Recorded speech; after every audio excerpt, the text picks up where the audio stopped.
on 21st episode of Separation Anxiety with me, Miss Puspa.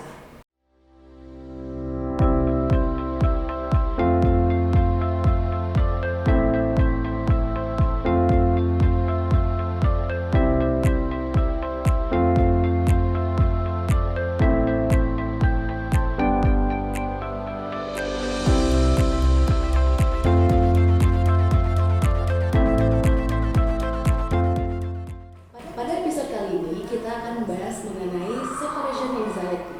Sebelumnya apa sih separation anxiety? Separation anxiety secara generalnya merupakan kecemasan yang dirasakan oleh anak-anak ketika berpisah dengan orang tuanya meskipun hanya sebentar. Dan hari ini di sebelah kanan dan kiri saya ada dua narasumber yang sangat luar biasa. Di sebelah kiri saya ada Miss Rida. Hai Miss Rida. Hai parents. Dan kemudian di sebelah kanan saya ada mom dari salah satu parents dari anak yang bersekolah di sini. Say hi Mama Green. Hai parents. Unik banget ya namanya Mama Green. Oke, selanjutnya silakan Miss Rida perkenalkan diri. Oke. Hai parents, selamat siang. Saya Miss Rida gitu ya, selaku psikolog di Arvardia. Mungkin ada beberapa parents yang udah pernah bertemu dengan saya gitu ya. Mungkin yang belum nanti mungkin ya ada ininya gitu. Selamat siang. Baik, keren. Terima kasih Miss Rida perkenalannya. Sedikit informasi, Miss Rida adalah psikolog dari sekolah Arvardia. Jadi buat para parents di rumah yang mungkin anaknya dirasa perlu ngobrol dengan psikolog, sekolah Arvardia memprovide seorang psikolog dari sekolah. Jadi tinggal ngobrol aja kepada FT, kemudian nanti bisa disampaikan ke psikolog sekolah kepada Miss Rida. Lanjut, kemudian di sebelah kanan saya ada Mama Green. Mangga Mam bisa perkenalan diri. Halo, Assalamualaikum warahmatullahi wabarakatuh. Perkenalkan, nama saya Yulani Aflabadah. Kebetulan saya orang tua murid dari dua anak saya, Miss yang ada di sini, Flavia Manowokoji, sekarang dari Primary 1, and then Ezra Green Osagi Okoji di Nursery 2. Oke parents, selanjutnya Miss Puspa sudah ada beberapa list pertanyaan yang mungkin bakal parents tanyakan juga mengenai separation anxiety. Sebelumnya Miss Puspa mau tanya ke Mama Green nih mengenai gimana sih persiapan anak-anak dari Mama yang kebetulan dua yang ada di Arvardia mengenai kesiapan bersekolah gitu Mam. Boleh ceritakan sedikit? Oke, untuk Green sendiri, karena dia anak laki-laki, awalnya saya memang agak ragu untuk menyekolahkan. Yang sekarang tahun ini Green tuh berarti masuk ke Arvardia 3 tahun setengah gitu, masih kecil banget gitu. Tapi karena anaknya sudah meminta untuk mami saya mau sekolah gitu, mungkin karena melihat kakaknya ya, tetehnya gitu setiap hari ke sekolah, terus tetehnya sepertinya enjoy kehidupan sekolah gitu, terus punya banyak teman di sekolah, karena tetehnya sering cerita juga temannya seperti ini. Akhirnya karena memang saya merasa anaknya meminta dan sudah siap, makalah saya berani gitu untuk menyekolahkan di Arvardia lagi. Seperti itu. Jadi emang Greennya yang mau ya? Betul. Iya. Kalau yang Miss Puspa tahu banyak kasus kalau orang tuanya yang memaksakan anaknya untuk sekolah ya Mam? Betul, kalau kasus saya enggak, karena itu kalau misalkan memang kita paksakan, takutnya anaknya pun nanti malas sekolah, kemudian jadi mungkin terlalu lama nanti dia boring gitu kan. Untuk ke sekolah itu yang kita hindari gitu. Betul, hebat banget berarti parents. Mungkin anaknya juga ada yang mau untuk bersekolah bisa di sekolah di Arvardia ya parents. Oke. Miss masih mau tanya ke Mama Green lagi nih mengenai MPLS nih Mam. Kebetulan kan sebelum kita masuk sekolahnya ada masa transisi dulu dari rumah ke sekolah, disebutnya masa MPLS yang kebetulan 2 minggu nih Mam. Gimana pengalaman Mam menghadapi masa MPLS tersebut? MPLS untuk Green itu betul-betul luar biasa sekali ya. Betul-betul menguras kayak physically iya, emotionally juga iya gitu, karena saya nggak expect, karena pertama saya lihat untuk Green itu kesiapannya dari awal dia sudah ada karena dia yang meminta begitu kan. Jadi saya berharap ekspektasi saya bahwa oke, seperti kakaknya gitu, begitu nyampe ke sekolah saya tinggal seperti itu. Ternyata kenyataannya memang masih ada separation anxiety itu masih ada banget gitu di Green. Ya akhirnya sampai hari ketiga kalau saya nggak salah saya masih tetap harus di dalam kelas untuk menemani gitu kan. Kemudian hari berikutnya tetap masih saya ingatkan bahwa nanti di dalam sekolah itu di dalam kelas mami nggak boleh ada di sana ya, nanti akan mengganggu belajar dan yang lainnya pun nggak ada di sana gitu kan. Jadi betul-betul kita kasih pengertian sedikit gitu, dan alhamdulillah walaupun memang sampai sekarang sebetulnya ya masih, kalau saya pribadi yang mengantar itu pasti masih ada tantrum-tantrumnya, nangis-nangisnya begitu, cuman udah sedikit berkurang alhamdulillah. Alhamdulillah. Berarti sehari-hari diantarnya sama mama neneknya. Oke. Berarti kalau sama mama aja agak sedikit. Betul ya. Oke, sekarang Miss Puspa mau tanya ke Miss Rida mengenai separation anxiety dari mata psikologi itu seperti apa sih, apalagi dialami oleh anak-anak kindergarten dan primary. Boleh Miss Rida silakan dijelaskan. Oke, terima kasih Miss Puspa. Mungkin parents saya akan menjelaskan terkait separation anxiety ini seperti apa sih, terutama untuk anak-anak gitu ya. Separation anxiety ini menurut psikologi itu suatu kecemasan yang dialami oleh anak-anak ketika dia berpisah dengan orang yang menurut dia merasa aman. Terutama ini di sini konteksnya orang tua dan anak gitu ya. Jadi ketika anak biasanya berada di rumah 24 jam lah ya sama orang tua, kemudian harus beralih ke kondisi dia harus bersekolah, dan itu pun pengalaman pertama kali anak gitu ya untuk berpisah dengan orang tua hanya beberapa jam, tapi ada reaksi-reaksi yang seperti dia merasa cemas, dia merasa takut untuk menghadapi situasi sosial yang belum pernah dihadapi gitu. Biasanya mungkin kemana-mana sama parentsnya gitu, kemana-mana mungkin sama mbak gitu ya. Mungkin ada orang yang mungkin menurut anak itu aman dan nyaman gitu untuk dia berlindung. Nah, ketika dia berada di lingkungan sosial, terutama di sini sekolah gitu, anak akan merasa cemas gitu, merasa takut, merasa tidak nyaman, seperti itu kalau dari ranah psikologi gitu. Yes.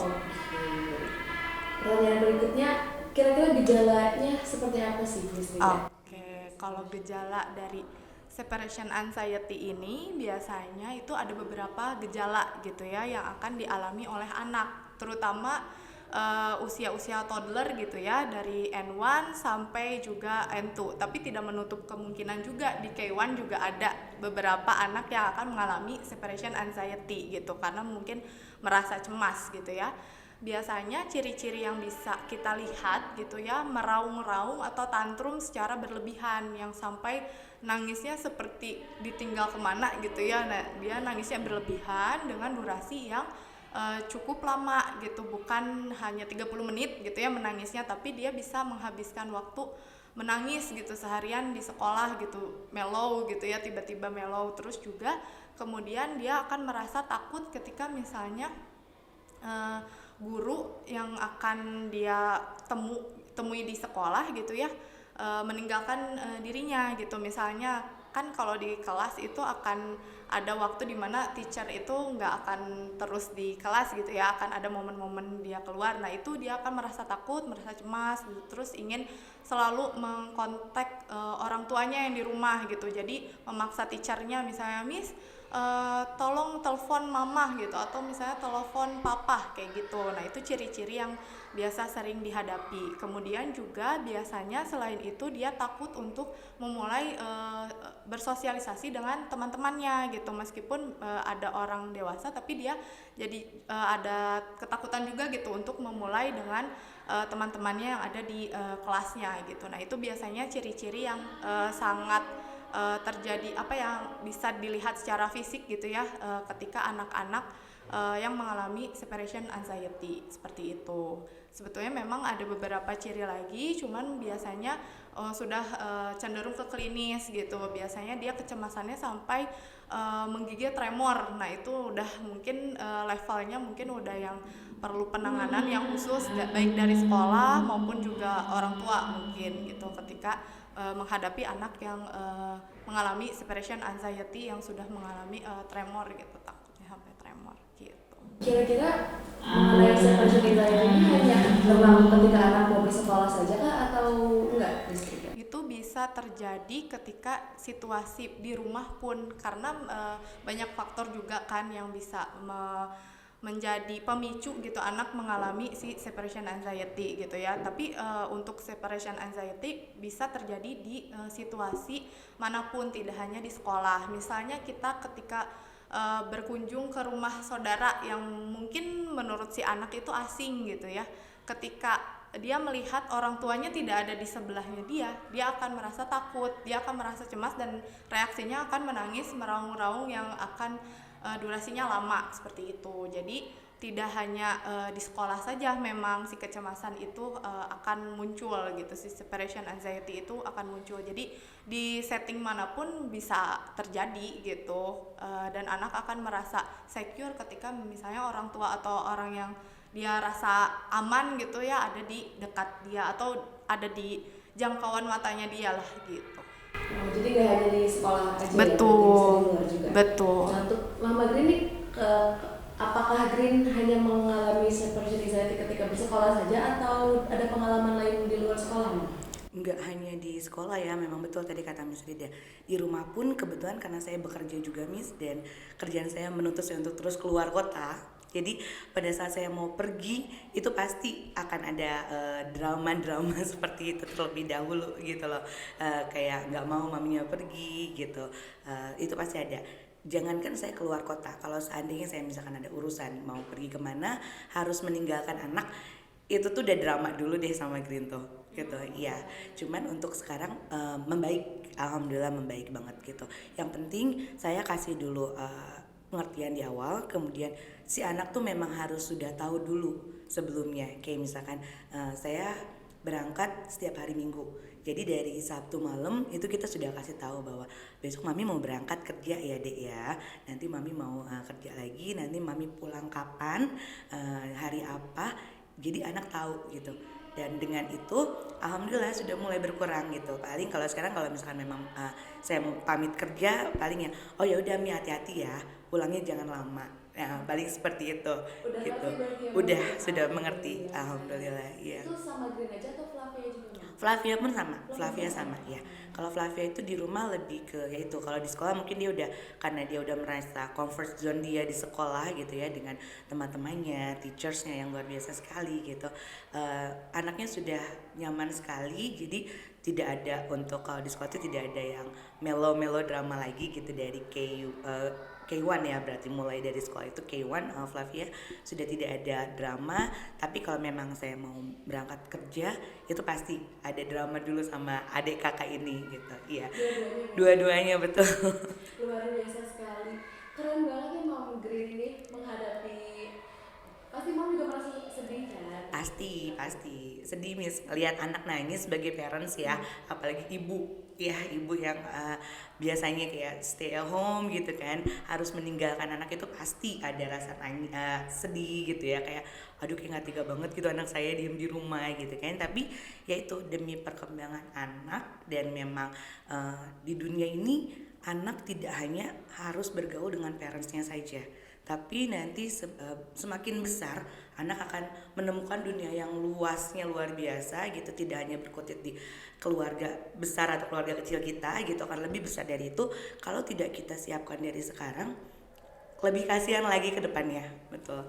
Iya, itu yang saya pikirkan. Sekali. Oke. Selanjutnya pertanyaan ke Miss Rida, kembali lagi. Berapa lama sih kira-kira waktu yang normal bagi seorang anak untuk mengalami separation anxiety, meskipun itu mau ke sekolah atau di luar sekolah? Oke, mungkin gejala-gejala yang tadi sudah disebutkan gitu ya akan bisa dikatakan normal kalau misalnya jangka waktunya itu tidak lebih dari 1 bulan gitu. Jadi itu tuh udah maksimalnya gitu ya, 1 bulan tuh udah maksimal nih, anak tuh bisa dikatakan normal gitu. Oh ini bukan dikategorikan gangguan gitu ya, separation anxiety-nya bukan dikategorikan sebagai gangguan gitu. Tapi jika memang sudah lebih dari 1 bulan, terutama sudah berlangsungnya misalnya 1 semester gitu ya, 6 bulan lebih gitu, nah itu mungkin sudah bisa dikategorikan sebagai gangguan separation anxiety, dan memang harus kita konsultasikan lebih lanjut, baik itu ke psikolog anak ataupun juga psikiater. Khawatirnya memang ada faktor-faktor penyebab lain, bukan dari faktor eksternal yang mungkin biasanya selalu sama bundanya terus ini enggak gitu kan, itu beda cerita sama memang yang dia mengalami gangguan mungkin dari fisiknya juga gitu sih Miss. Oke, berarti kira-kira penyebabnya apa aja nih Miss untuk separation anxiety? Oke, biasanya itu terbagi dua gitu ya, ada faktor biologis dan juga faktor eksternal. Kalau untuk faktor biologis yang itu tadi mungkin akan durasinya akan bisa lebih lama dibanding anak-anak yang faktor separation anxiety-nya karena eksternal gitu ya. Kalau yang biologis itu karena adanya ketidakseimbangan hormon yang dialami oleh seseorang atau seorang anak gitu ya, sehingga si kecemasan itu selalu akan muncul gitu meskipun sudah misalnya di sekolah sudah dialihkan sama teacher gitu ya untuk ayo kita bermain di playground, tapi dia masih tetap merasakan kecemasan, merasa takut gitu ya, marah dan lain sebagainya, yaitu ada ketidakseimbangan sistem hormonnya. Nah itu mungkin perlu dikonsultasikan lebih lanjut, baik mungkin ke dokter anaknya gitu ya, atau mungkin ke psikiater untuk bisa ditangani lebih lanjut dengan menggunakan obat-obatan gitu. Kalau yang kedua itu faktor eksternal. Biasanya faktor eksternal ini melibatkan terkait lingkungan. Jadi anak sudah terlalu nyaman, mungkin terlalu lama berada di lingkungan yang zona nyamannya dia. Ketika dia berada di lingkungan luar, nah itu menyebabkan dia menjadi rasa cemas gitu, belum terbiasa istilahnya untuk keluar dari zona nyamannya dia, seperti itu. Kemudian juga faktor lainnya bisa jadi adanya sosok yang biasanya dirasa panutan buat si anak gitu. Jadinya anaknya ketika harus berpisah tuh merasa sedih gitu, merasa mellow, seperti itu sih Miss. Merasa jadinya kalau berpisah cuman beberapa jam jadinya ada reaksi timbulnya seperti itu gitu. Jadi dari eksternal, dari biologis dan eksternal. Iya, dan juga mungkin si eksternal yang pembiasaan di rumah juga itu mempengaruhi. Jadi biasanya si anak tuh terlalu orang tuanya overprotective, itu juga akan berpengaruh. Jadi apa-apa tuh nggak boleh, ini sama bunda aja, ini sama bunda aja. Jadi semua kegiatan anak yang sebetulnya anak bisa melakukan sendiri tapi full dilakukan oleh orang-orang sekitarnya, ketika dia berada di lingkungan dia merasa takut itu nggak bisa sama dia dilakukan sendiri ketika di sekolah. Nah itu timbul cemasnya, itu juga bisa disebabkan oleh overprotectivenya lingkungan yang ada di rumah, seperti itu. Jadi memang harus dibiasakan, misalnya ketika parents memang hendak mau menyekolahkan anak gitu ya, dari jauh-jauh nih udah di soundingin dulu gitu, ini udah bisa sendiri ya kayak gitu. Jadi untuk membiasakan anak tuh udah bisa nih gitu, jadi dia nggak akan merasa cemas gitu, karena memang hal yang membuat cemas anak tuh berbagai macam hal, dan memang anak juga belum bisa mengekspresikan secara verbal gitu. Oke, baik. Berarti tapi itu nggak lama kan ya Miss durasinya? Kalau normalnya sih maksimal 1 bulan gitu. Kalau lebih dari 1 bulan mungkin bisa dilihat sampai 3 bulan di awal. Kalau masih seperti itu mungkin harus ada tindakan yang lebih lanjut gitu. Khawatirnya memang kembali lagi ke penyebab si biologis gitu, ada ketidakseimbangan sistem hormonal. Itu bisa jadi turunan juga gitu dari parentsnya, mungkin gitu, parentsnya memang ada riwayat cemas gitu, anxiety, jadi menurun juga ke anak gitu. Gitu. Jadi bisa jadi turunan juga? Iya, bisa jadi turunan, juga bisa dilihat juga dari modeling. Biasanya lihat dia anak tuh bisa melihat ada orang yang tantrum juga gitu ketika ditinggal. Nah, dia akan mengcopy, karena kan tipikal usia toddler sampai K1 ini kan masih melihat gitu ya, melihat dan menyerap serta mengingat gitu. Ketika melihat itu, itu bisa, nah dia akan bereaksi yang sama gitu. Jadi itu faktor copy dari model yang dia lihat juga itu bisa mempengaruhi separation anxiety secara eksternal gitu. Oh, baik. Keren sekali ya penjelasan Miss Rida.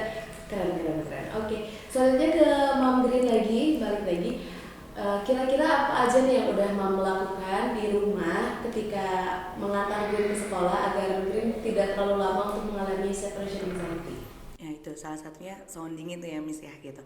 Setiap dari malamnya itu udah diingatkan kembali. Nanti Mami begitu Dede masuk, mami pulang ya. Paginya pun seperti itu, nanti Dede masuk, mami pulang, dan selalu berulang setiap kali seperti itu.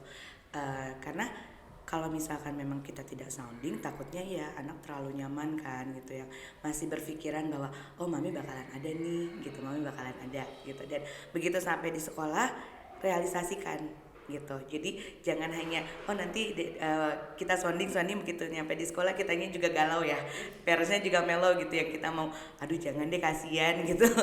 Itu harus direalisasikan gitu, walaupun anaknya mau nangis gimana disimpan aja di sekolah gitu. Dan alhamdulillah gitu kalau di Al-Fardiyah ini teachersnya pun betul-betul support kita gitu, support parents banget gitu yang punya anak seperti saya ya misalnya gitu.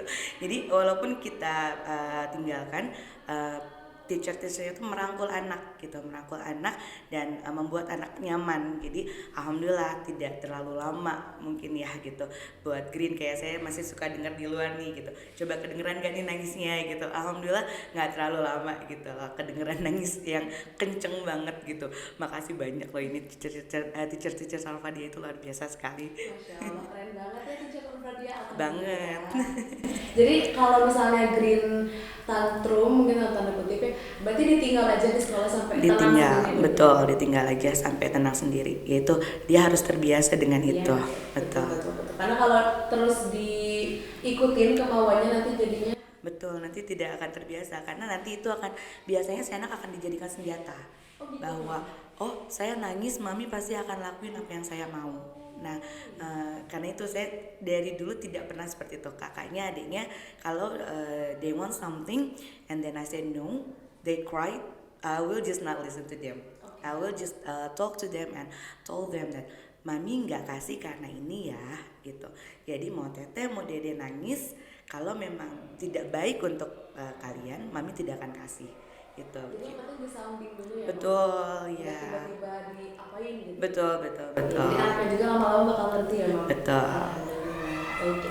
Terus kira-kira nih Miss Rida, siapa aja sih peran yang berpengaruh untuk mengurangi separation anxiety pada anak-anak? Oke, biasanya peran-peran yang berpengaruh memang orang tua sih yang sangat-sangat amat berpengaruh gitu ya kalau untuk mengurangi si anxiety, separation anxiety ini gitu ya, untuk tidak muncul lagi kepada si anak gitu ketika sudah beberapa bulan bersekolah gitu. Selain orang tua mungkin faktor-faktor yang lain bisa dari teman juga gitu. Teman juga bisa menjadi sebagai peran yang bisa mengurangi si separation anxiety. Jadi dukungan teman, jadi ketika si anak ini misalnya ya biasa melihat ditinggal sama bundanya gitu, sama teman yang lain diajak, jadi untuk dialihkan juga perhatiannya untuk tidak berfokus kepada kesedihannya atau nangis-nangisnya ketika ditinggal seperti itu. Kemudian juga pengasuh yang di rumah, jadi pengasuh di rumah juga harus konsisten, karena ada beberapa kasus gitu ya ketika ortunya nih udah konsisten, dititipin lah ke si pengasuh, tapi pengasuhnya itu jadi nongol lagi gitu, berseliweran lagi. Nah itu jadi memicu, men-trigger lagi si anak untuk bereaksi seperti marah, tantrum dan lain sebagainya ketika di kelas, padahal itu mungkin durasinya udah lewat misalnya kayak gitu, udah lewat 2 minggu nih anak padahal udah settle gitu. Ketika mungkin peran orang-orang yang sekitarnya tidak mendukung, ya akan kembali lagi jadi nol lagi gitu. Jadi emang harus satu suara. Betul, baik itu orang tua, kakek nenek, pengasuh yang di rumah gitu, atau juga guru juga berpengaruh besar gitu ya untuk menenangkan si anak ketika anak mengalami separation anxiety gitu. Entah itu misalnya tantrum, ketika tantrum di kelas pun ya biarkan dia nangis sampai capek dulu gitu, baru kita handle gitu. Mau dianya sampai nangis-nangis capek, guling-guling gitu ya kasarnya gitu, yang penting anaknya bisa tetap stay di kelas gitu, mau dianya seperti apa gitu. Jadi gurunya pun nggak yang dikit-dikit udah sus diem gitu, itu juga tidak baik gitu. Jadi biarkan saja dia punya take time dulu nih anaknya sampai dia reda, baru kita rangkul, kita tanya nggak apa-apa ditinggal sebentar, nanti kan dijemput lagi sama bunda misalnya kayak gitu. Jadi untuk menguatkan anak juga sih, biar dianya tidak merasa sendiri juga di sekolah gitu. Ternyata masih ada yang peduli di sekitarnya dia meskipun dia tidak bersama dengan orang-orang yang biasa di rumah, seperti itu.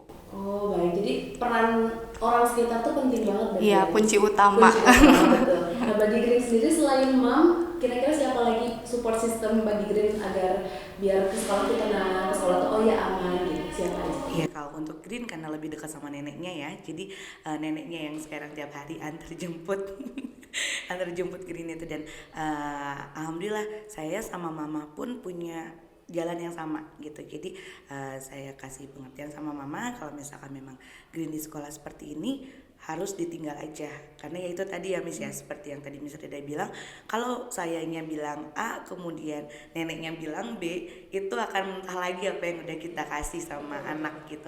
Karena itu alhamdulillah saya punya support system yang memang sejalan dengan apa yang saya ajarkan sama anak-anak gitu. Alhamdulillah, berarti nenek juga satu suara ya? Betul. Alhamdulillah, jadi lebih mudah Lebih mudah, betul. Green melewati fase separation anxiety ini. Iya, betul. Oke, betul. Terus kira-kira nih Miss Rida, langkah-langkah pencegahan apa yang bisa dilakukan parents di rumah untuk kalau bisa mencegah anaknya untuk mengalami separation anxiety? Oke, ini ya langkah-langkah preventifnya mungkin ya, untuk biar anak tuh tidak mengalami hal-hal yang seperti itu gitu ketika di sekolah gitu ya. Mungkin bisa juga di rumah itu sudah diterapkan pola asuh yang demokratif. Jadi biarkan anak mandiri melakukan sesuatu hal yang sebisanya dia gitu, tidak selalu difasilitasi, tidak selalu harus dilayani gitu ya oleh orang-orang yang ada di sekitar. Karena ketika berada di lingkungan sosial kan tidak mungkin hal itu bisa dia dapatkan di lingkungan luar seperti itu. Kemudian juga selain itu harus ada afirmasi terlebih dahulu. Jadi dikenalkan juga beberapa situasi-situasi ketika di sekolah tuh seperti apa gitu. Jadi anak tuh lebih terbayang lah istilahnya. Karena kan anak itu tidak bisa ya diberitahu secara verbal seperti orang dewasa, karena masih konkret gitu, dari segi perkembangan otak juga masih belum berkembang dengan baik. Jadi memang harus diperlihatkan gitu. Oh ini loh situasi sekolah itu. Kemudian juga bisa mengikuti trial dulu. Nah untuk mengikuti istilahnya menjajaki gitu situasi sosial di sekolah tuh seperti ini, nanti tuh nggak ada bunda. Nah pas trial pun juga bukan yang orang tuanya ikut di dalam kelas gitu, tapi di luar juga gitu. Jadi mempersiapkannya dengan itu, dan juga bisa menerapkan beberapa teknik yang bisa disebut teknik feeding gitu. Kalau feeding ini untuk menetapkan target dulu, targetnya anak tuh sampai mana nih dia bisa ditinggalnya gitu ya. Mungkin hari ini boleh deh mami misalnya nungguinnya sampai jam 10 gitu, nanti besok lagi makin turun makin ditinggal gitu. Kemudian juga bisa menetapkan reward ketika memang anak sudah berhasil nih sehari udah bisa ditinggal, bisa mendapat reward yang mungkin berguna juga ya untuk anaknya, bukan hanya cemilan makanan gitu, tapi memang hal yang mungkin bisa berguna buat pembelajaran juga gitu, aktivitas di sekolah juga seperti itu. Jadi memang kuncinya sih di orang tua harus menerapkan hal-hal yang seperti itu gitu, tidak overprotektif kepada anak gitu, mengurangi hal-hal yang sedikit-sedikit sedikit-sedikit jangan. Nah itu yang perlu dikurangi, karena kasihan anaknya, karena kan usia-usia segini tuh usia golden age ya disebutnya gitu. Kalau misalkan hal ini masih terlalu dikekep gitu sama orang tua, anaknya kurang berkembang dengan optimal gitu. Khawatirnya ketika nanti SD pun dia tidak terlatih secara sosial emosinya seperti itu. Karena kadang parents sendiri tuh kayak greget gitu loh, ketika anaknya lama, jadi kayak udah sama bunda aja misalnya. Nah, ya itu. Harusnya dibiarin aja gitu. Betul, jadi kita tetap pantau, sekiranya dia nggak bisa nih, ini kita bantu sedikit, tapi sisanya silahkan anak yang mengerjakan. Bukan yang kita bantu semuanya kita bantu gitu, tidak. Kayak membuka sesuatu gitu, snack juga, itu biarkan anak yang membuka sendiri gitu. Kita bantu sedikit, kasih celah lah istilahnya, biarkan dia yang melakukan sendiri. Ngambil air minum yang kayak gitu juga, itu lakukanlah sendiri. Jadi kan ketika berada di situasi sosial yang asing menurut dia udah bisa survive sendiri gitu. Menarik sekali pembicaraan kita di episode kali ini. Mungkin ada beberapa tips and trik dari Miss Rida mengenai anak-anak yang akan memasuki sekolah pada tahun ajaran baru di tahun depan nih Miss, kira-kira? Oke, biar tidak mengalami separation anxiety ya. Jadi mungkin tips-tipsnya itu biarkanlah anak melakukan apa yang dia bisa gitu ya, tanpa harus kita mengoverprotective gitu ya sebagai parents. Kemudian juga mungkin bisa lebih mengafirmasi anak gitu dari awal di rumah gitu, udah adek udah mulai sekolah nih gitu, kita mau jadi meng-create suatu situasi sekolah itu bukan hal yang menyeramkan gitu, situasi hal yang menyenangkan, bertemu dengan teman baru gitu ya.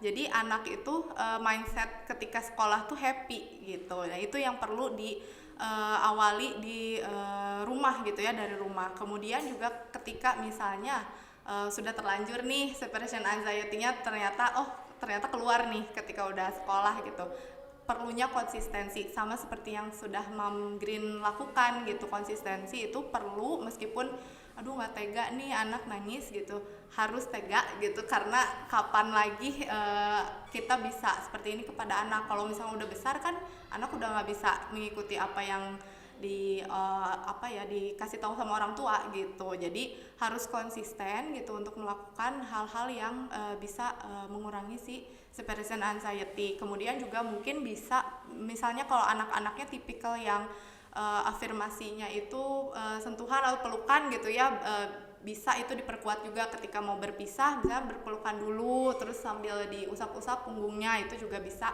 memperkuat anak untuk oh ya aku bisa, aku berani kok ke sekolah kayak gitu. Oke, baik. Nah dari kacamata parent sendiri nih yang mengalami anaknya separation anxiety, boleh kasih share tips and tricksnya Mom? Iya, buat saya mungkin tips and triknya buat para parents di rumah yang memang kedekatannya mungkin sama anak dekat sekali gitu, jangan takut untuk melepas anak. Itu sih kalau saran dari saya, tips dari saya, jangan takut untuk melepas anak. Karena apa? Karena anak bersama kita mungkin terlihat dia tidak bisa, padahal sebetulnya begitu anak terlepas dari kita, they can do it by themselves gitu loh. Gitu intinya, kita kasih kepercayaan sama anak bahwa mereka bisa melakukan ini tanpa kehadiran kita gitu. Dan seperti yang Miss Rida tadi bilang, konsisten, betul-betul konsisten, walaupun tidak tega harus tega gitu. Kemudian kita harus lihat lingkungan anak pun juga seperti apa, cari sekolah yang memang lingkungannya nyaman, teachersnya yang memang betul-betul care sama anak, karena tidak semua sekolah seperti itu gitu, tidak semua sekolah seperti itu. Dan saya mau merekomendasikan ya Miss ya, karena 2 anak saya ada di sini, betul-betul saya merasakan 2 anak saya jauh dari orang tua, begitu pulang ke rumah mereka enjoy gitu. Jadi kalau misalnya parents yang memang sedang mencari nih, terutama untuk toddler untuk nursery 1, nursery 2, jangan salah pilih Arfardia aja, betulan deh. Masya Allah. Betul, karena saya merasakan 2 anak saya, dan alhamdulillah mudah-mudahan yang kedua pun ini perkembangannya mudah-mudahan juga sesuai dengan apa yang saya mau gitu. Karena yang pertama alhamdulillah luar biasa sekali. Terima kasih banyak teacher di Arfardia yang betul-betul sudah kasih perhatiannya sama anak-anak kita, care-nya sama anak-anak kita, walaupun anak kita segimana tantrumnya masih bersabar. Terima kasih banyak Miss loh. Alhamdulillah. Nah buat parents yang ingin menyekolahkan anaknya di Arfardia, boleh join ke website kita yang ada di ppdb.sekolaharfardia.sch.id. Kemudian kita masih ada buka first batch sampai bulan Oktober 2023. Kemudian untuk mencegah separation anxiety bagi anak-anak primary, Arfardia membuka Arfardia Primary Free Trial pada tanggal 23 September 2023. Jangan lupa follow sosial media kita di Instagram @sekolah_arfardia dan di Facebook ada Arfardia School. Terima kasih kepada 2 narasumber kita hari ini, ada Miss Rida dan Mom Green yang telah meluangkan waktunya. Semoga di podcast kali ini mengenai separation anxiety dapat membawa manfaat dan berkah bagi parents yang menonton di rumah. Sampai bertemu di episode selanjutnya di Explore Podcast with Arfardia. Assalamualaikum.